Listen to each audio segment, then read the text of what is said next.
Hello my loves, it's Haley Reese, and for today's video we are going to be diving headfirst into another paranormal experience that I have had within my lifetime. I'll be honest with you guys, when I first thought about making these paranormal story times and paranormal videos, I was really nervous about it because I didn't know how you guys were going to respond and whether or not you guys were going to enjoy these types of videos. But it turns out that you guys are just like me and you are so interested in the other side and the paranormal world and all that can happen when the two worlds collide, and I am so excited to continue making these videos for you guys. Honestly, I love making them, so thank you guys so much for watching. You guys have been enjoying these videos so much that I am actually in the works of doing an interview with a real-time paranormal investigator, and also looking into staying in some haunted places and doing vlog style videos in there, seeing if any experiences happen live on camera with you guys coming along.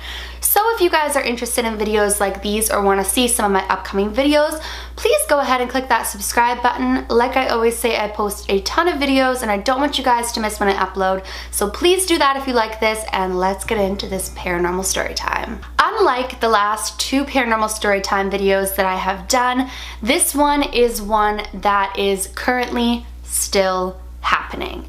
I still have this doll, I still have it within my house. These things happen daily, so that makes this one a little bit creepier to be sharing with you guys, and also a little bit more exciting because as these things continue to happen, if you enjoy this video, we can continue to make videos on it. But it is definitely still happening real time, and it is something very creepy, but also really interesting. So this past February was the 2-year reunion of my over 1 month hospital stay and my lung surgery. For those of you who don't know, I had my lung collapse 2 years ago, and I ended up having to be on lung support for a month. When they realized that my lung would not inflate, I had to have a bulectomy, which is basically where they go in and they remove pieces of your lung. For me, my lung was covered in blisters and scar tissue, so they scraped all of that away, removed half of my lung, and glued it to my rib cage with like a powder type thing. I'm obviously not into medical, so I don't know exactly, but that's the dumbed down version that they explained to me. And during my stay in the hospital, it started at the last week of January and I was there until the beginning of March. I obviously spent Valentine's Day in the hospital.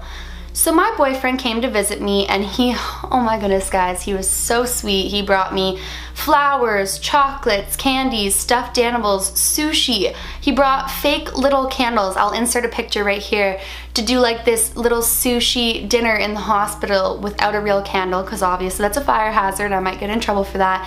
And it was just so absolutely sweet and romantic and made that hospital stay a billion times better. I felt so loved and valued, and it was just such a ring of hope for me in that really dark, scary time. And one of the gifts that he gave to me was this beautiful stuffed animal who I have named Red. And I think most girls always dream of getting like a big cuddly stuffed animal on Valentine's Day, so when he came in with Red as one of my gifts, I was just like over the moon. I love the color red. I love that he has a little kiss on his face. He's just absolutely adorable, and I loved him from the minute that he was given to me. Now I know I've been saying doll and the title says doll, but it doesn't really sound scary like my haunted stuffed bear or stuffed dog, so we're gonna go with doll for the purpose of this story. But this is Red.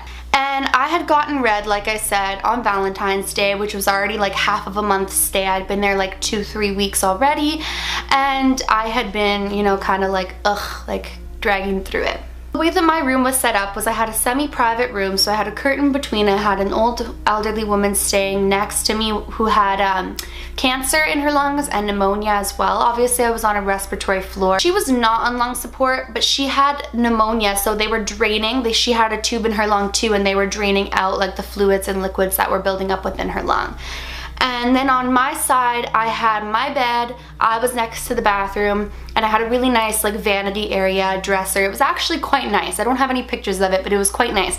And so I set Red up on the vanity, which was like a shelf, a mirror, and then it was like built-in dresser around it, if that makes any sense to you guys. So I had him sitting up there because he took up a lot of space, and I already could only sleep on this side because my left side had a tube in it and I was on lung support, so I couldn't sleep on that side because of the tube. So Red took up a lot of space in the bed, long story short, and I had him over there. Nothing strange happened at all when I had first gotten Red. He just made me really happy every time I looked at him, and I loved him so much. Fast forward to the day before my surgery. So that night I was really nervous, and I was searching the type of surgery and the risks that came with it. And right before bed, I was on, during the day they had me on 2 Percocets every 4 hours and Dilaudid every hour. So I was always kind of pretty drugged up. I mean, I had a 23 centimeter round tube in my side, so I was always in a lot of pain. And on top of that, when your lung collapses, you have like severe pain and pressure in your back and chest area. So I was always pretty drugged up. But this night I asked for like more painkillers because I was stressing out and I was hurting more. And so they put me on a bunch of painkillers, and it was time for me to go to sleep, and I fell asleep just like any other night. But during the night, I woke up to a little girl in my hospital room in a hospital gown. She had to have been, it gives me like this weird feeling when I talk about her. She had to have been about 6 years old. She had medium length hair. It was not brown and it wasn't blonde. It was kind of like a dirty blonde, but more on the brownish side. And she was staring at Red, and I said, "Hi." Obviously I was a little bit shocked because I didn't know this little girl. She looked like she had wandered like straight out of her hospital bed into my room, and she was admiring my stuffed dog. So I said hi to her, and she said hi back, and she seemed very sweet. She gave me a little smile, and she said, "I really like him." And I said, "Me too." And she smiled and walked out of the room, and I went back to sleep. In the morning when I remembered this, I was like, okay, like I probably was so drugged up on my painkillers, and I was either hallucinating or I was sleeping. But I thought about asking my nurse about this little girl. So when my nurse came in to take my morning vitals, I said to her, you know, last night a little girl came into my room in her hospital gown and was looking at my stuffed bear. And the nurse looked at me and laughed and said, "No, sweetheart, you're on an adult respiratory floor. Like, there would be no little girl wandering around here." So I looked at her and I kind of just thought to myself, okay, like I guess I was hallucinating like I thought on my medication. That, or I was definitely dreaming and I thought that it was real, and I didn't think much of it and just disregarded it. I had my surgery that day. I was in the hospital for about another week or so, and then I was back in my home. So when I ended up back in my home, I brought all of my things from the hospital with me. A bunch of people had given me like flowers and, you know, get well cards and candy and stuffed animals, and I had so much stuff to bring home with me. And the first thing I wanted to do was set Red up in my room because I loved him so much. It was such a nice gift. You know, you get something from your boyfriend, you're all giddy, you want to look at it. So I set him up really nicely in my room. And I hadn't been sleeping well at all following my surgery because they didn't, that's actually a whole story time in itself, but the nurse didn't stitch me, and I had this like gaping hole in my side that was constantly like leaking fluids anytime I coughed. I ended up getting an infection and pneumonia, and it was awful, so I wasn't sleeping well. And in the middle of the night, the first night, I woke up and Red was on the complete opposite side of the room. And I thought to myself, that is so weird. So my boyfriend had been sleeping there as well, and I woke him up and said, "Did you move the stuffed dog?" And he looked at me like I was crazy and was like, "Why would I move the stuffed dog?" And I said, "Because I set him right there by the fireplace, and now he is over there by my makeup vanity." And he just kind of looked at me and went back to sleep, didn't think much of it, and so I was like, okay, whatever. And I went back to sleep. In the morning when I woke up, my stuffed dog was back where I had left it. So I'm like, okay, am I dreaming this? Like, did I dream that he was moved and he really wasn't? So I asked my boyfriend, "Did I wake you up last night and ask you about the stuffed dog?" And he's like, "Yeah, you asked me why it was moved over by the vanity, and I just went back to sleep." So I'm like, okay, I'm not crazy, but now he's back where he was when I went to bed that night. And I was like, that is so weird. But mind you, I am still on a Percocets at this point, so I'm thinking, okay, like, are these creating hallucinations? I don't know. But a little disclaimer, guys, that I will add here is I didn't feel high ever from the Percocets. I never felt high because my doctor explained to me, when your body is in pain, you have pain receptors that are sending out signals saying you're in pain. And when you take a strong painkiller or any painkiller, Tylenol, Advil, anything, it goes towards the pain receptors and signals itself to where the pain is. So if you are taking something like a Percocet and you are actually in pain, it will go to the pain and not to your head. It's when people get addicted and start to take them when they're not in pain that they start to get high. So I was wondering, you know, are these Percocets making me hallucinate? Like, I don't feel high when I take them, and it didn't really seem to make sense to me. It wasn't until my bear, dog, doll, whatever, started moving every night that we started to get a little bit weirded out. So we decided, my boyfriend and I, we thought that we were playing tricks on each other.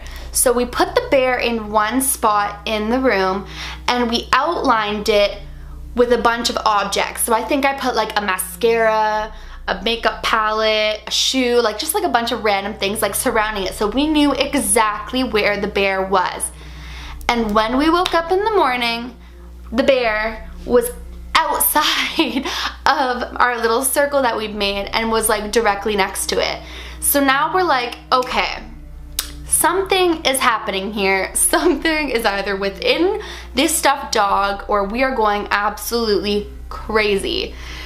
So we kind of just like moved on from it and just kept going on and about our days, and every day we would wake up and the dog would be in a different spot. Now, about, I would say maybe 3 weeks post my operation and being home, I had a dream. And this is where it gets very, very chilling. And like, oh my God, I just had like the urge to cry. That's so weird. This is where it gets very chilling. I had a dream and, guys, this is so weird. Like, I don't know why, but I just feel so overwhelmed right now and like emotional. Maybe it's because he's sitting right next to me and like the energy, I don't know. Anyways, I had a dream and I was back in the hospital in my dream. And I get up from my bed and everyone around me is asleep. So the woman next to me is asleep. When I walk out in the hallway, this person sitting in a chair is asleep. It's like a ghost town in the hospital. And it's like I know where I'm going in the dream, so I'm walking up and I pass the nurse's station on the right. And I continue to walk and I get into an elevator. The door literally just opened for me like when I turn and I get into the elevator. And I remember this dream like it was like yesterday. It's so weird talking about it. And I go down to the children's floor. And I get off the elevator and I make a left, and I remember this so precisely, and 3 doors down I walk into a room and I hear a little girl laughing. And I pull open the curtain and the little girl that I saw in my hospital room that I was convinced was either a dream or a hallucination is sitting there in the hospital bed with my stuffed dog Red next to her. And I look at her and she looks up at me with the sweetest smile. I kid you not, she says, "I told you I loved him."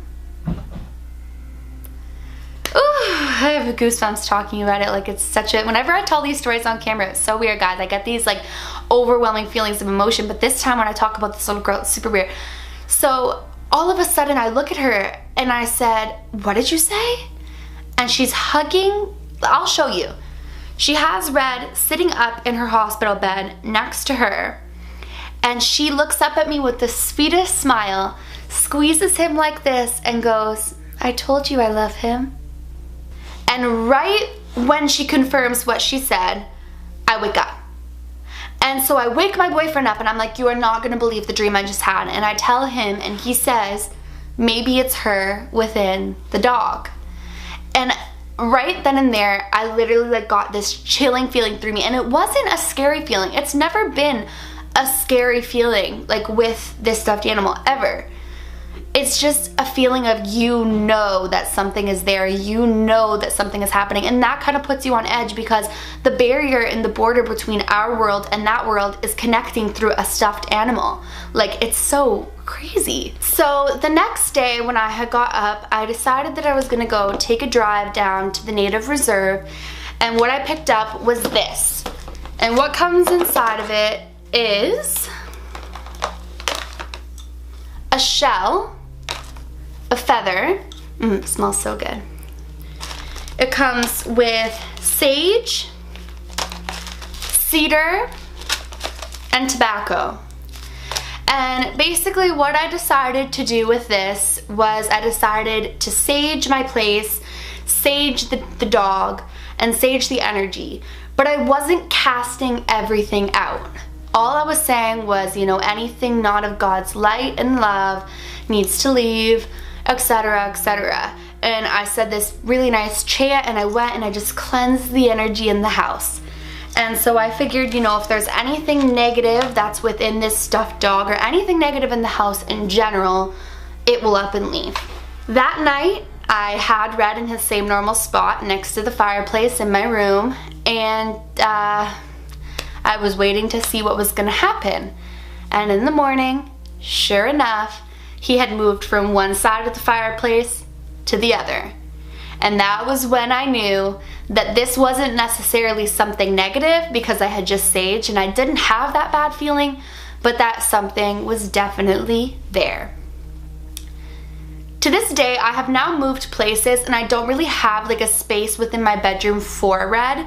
So I keep him in my closet. I have like a nice walk-in closet sitting in there, and he hasn't moved. Not in a while. Maybe that's because there's really nowhere to move in there. Like, I have a shoe rack, I have my closet, it's pretty stuffed in there, so he doesn't really move besides like falling over here and there, and that I can't really blame on anything because, you know, I could have bumped him, I don't know. But I definitely still feel that there is a presence surrounding him, and I truly believe that it could be that little girl that I saw within my hospital room. Whether or not I truly saw her is up to you guys to believe, because like I said, I was on painkillers, I was in a hospital, I was very sick. But for me to have that dream and for Red to be moving more often than not was just interesting to me. I should add to the story that it was only like the 3 weeks post being home after my surgery that he was moving. That scared the shit out of me. It was only like the 3 weeks post coming home from my surgery that he was moving every night, and then it would become like the odd time here and there. But it was enough to know, and it was such a drastic movement to know that either one of us was messing with each other, which we weren't because he was just as in shock as I was, or that something was there. Let me know in the comments what you guys think. Do you think it's coincidental that he's moving and that I dreamt of this little girl after I had completely disregarded it too? I wasn't thinking of the little girl when he was moving. It was just that had happened the night before my surgery, and then I played it off as like, ugh, must be just like my imagination, my mind playing tricks on me or something. Let me know in the comments below what you guys think about this story, and what you think about my stuffed dog, doll, bear, whatever. I don't even know what I call him anymore. I call him a bunch of things, but I still love him nonetheless. He doesn't scare me. He's still a really, really nice gift that I received, and also reminds me of a very tough time that I went through. It's just, he does some interesting things ever since I left that hospital. That's for sure. If you guys enjoyed this paranormal story time and want to see some more from me, or just want to see some more of my videos in general, please go ahead and click that subscribe button. I post a ton of videos. You don't want to miss when I upload. And if you enjoyed it, please give this video a big thumbs up. Like I always say, guys, it makes me feel really, really good when you do, and I super appreciate it, so please do that. Remember, my loves, do all things with kindness, and until next time, love you.